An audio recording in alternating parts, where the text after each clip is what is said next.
What's going on, guys? Another episode of Guitar Gear 1. It's been a while since I've done something with an affordable piece of equipment. I was just trying to turn on to this new company, Agile. I'm sure a lot of you guys have heard of them. I found them because they make 7 and 8 string guitars at very affordable prices.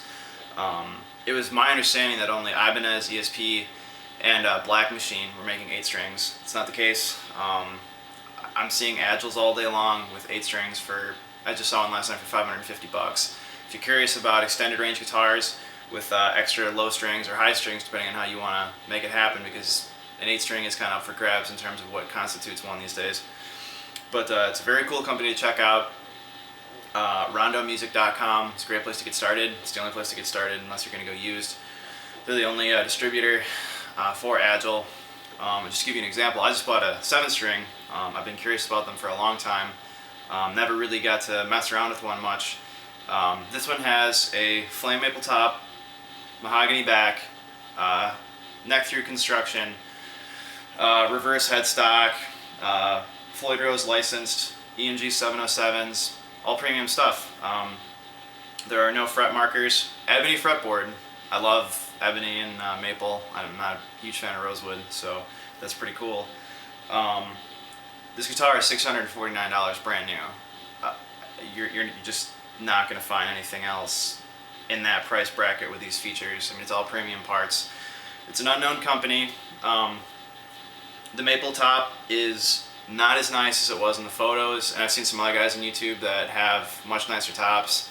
And some of you guys that watch my PRS video are going to think I'm a top Nazi, but honestly, this one's a little lackluster. It really is. But for $650, who cares? So if you're looking to get into the world of 7 or even 8 strings, Agile might be a good company for you to check out. And I'm just going to give you some quick some sound bites so you can see what they can actually do. So, and with all my other demos, I think I'm using, again, the Engl Powerball. This time I'm going through a 212 cab. I have my my 412 at my band practice space, so sorry guys. First of all, we'll start with the neck pickup. I'm not a big active fan. I traditionally like passive pickups. You know, and I'm trying to tinker around with my amp and try to get them to sound good, but they're really not for me, so I'm going to kind of keep out of it in terms of what I think of the pickups. Yeah, so I'm going to start off with some clean stuff on the neck. So like a blues, I don't know.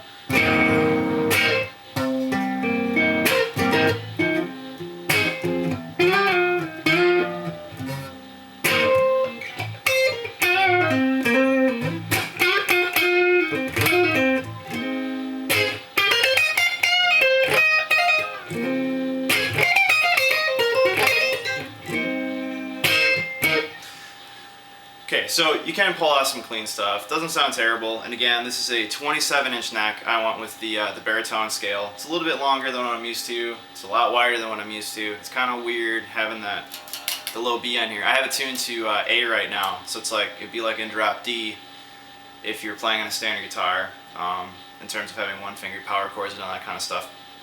Most guys that are probably going to buy a Floyd Rose equipped 7-string guitar, maybe you're not doing a lot of clean stuff anyway, but let me just show you one other thing. This is a new song I've been working on.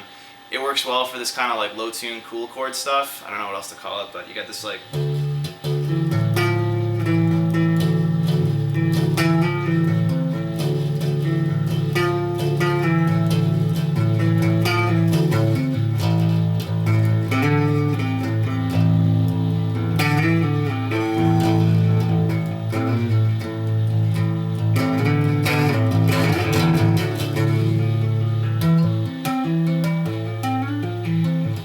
do some pretty cool stuff with it, and that buzzing, that kind of rattliness that it gets, I think it sounds even better for this low tune kind of stuff. It kind of has that Fieldy from Korn kind of, you know, string on the neck kind of thing going on, so I don't consider that undesirable at all, in case it's a concern for anybody.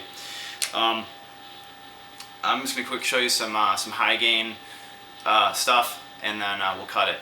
So.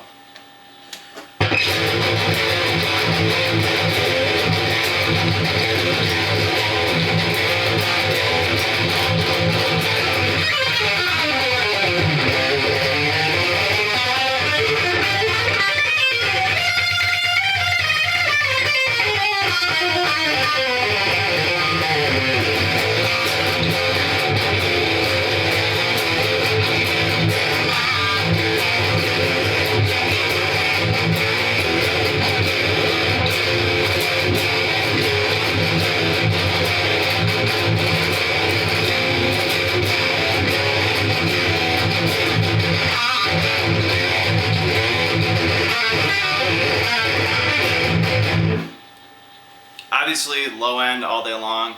And the kind of the funny thing is too that I want to point out to 6-string guys that are thinking about going to a 7. What's funny is, like, I have a 27-inch 6-string and I have 25.5-inch 6 strings and stuff like that. And then when you tune them down to B, to sound like a 7-string, your strings are floppy and loose because you're down tuning. This guitar, from the 6-string down, is tuned to a standard guitar. So you got E, A, D, G, B, E. So the strings are extremely taut still, and it's kind of weird getting used to, but in the end it allows you to get some really snappy, quick stuff that would be harder to do with floppier strings. So just something to think about. It plays differently, and as far as this specific guitar goes, it's extremely thin. It's very lightweight, hugs your body real close, you can just get right up on in there. I know cutaways are a big deal with a lot of us. With this one, on the upper bout, you can get all the way up in there to the 24th fret, no problem. Your thumb, not gonna happen. But, I mean, you can easily still dance up in there with your fingers. I'm not messing with the Floyd much. I'm kind of scared to see what's gonna happen. I'll let you guys know if it's a problem. I'm actually planning on installing the Tremble now. Keith Morrow hooked me up on that idea. And then also too, this does have a battery cavity in the back and stuff like that. It seems like a very well thought out guitar. Just bargain basement price, and so far, I just got it yesterday. I've had it for less than 24 hours now. I can't say enough nice things about it. And also, the case that is available for it, I think it was $50 or $60. It's pretty cool. Let's just show you that quick, and then I'll end the video. The case has kind of like an alligator skin texture. I'm sure you guys have seen something in alligator skin. It's a lot grainier than like, here's my PRS case, like the regular Tolex. And it still has like the white piping and everything like that. It's leather bound. It's a little bit more narrow than a regular case. Probably just saves them a little money on the construction. But again, it's rugged. It's pretty cool and it's extremely cheap. So yeah, if you haven't heard of Agile, check them out. Hope that helps somebody. And have a good day, guys.